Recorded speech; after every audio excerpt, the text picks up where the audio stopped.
Hi అండి. వచ్చేసారా? Iron వంట పాత్రలని కొనుక్కొని ఇంటికి తెచ్చుకున్నప్పుడు సరిగ్గా సీజనింగ్ చేసుకోకపోతే కూరైనా చెడిపోతుంది, ఫ్రై అయినా చెడిపోతుంది.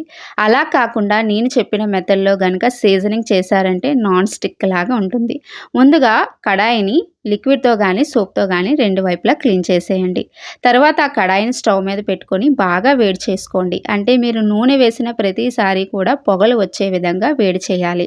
ఇప్పుడు పొడి క్లాత్‌తో 2 వైపులా నీట్‌గా తుడిచేసేసిన తర్వాత మరలా వాటర్ వేసుకొని ఒక పొంగు వచ్చేలాగా అంటే తెరల కాగేలాగా నీళ్ళని మరిగించి ఆ నీళ్ళని వంపేసి మరలా ఆయిల్ వేసుకొని ఈ విధంగా 2 వైపులా తుడిచేయండి.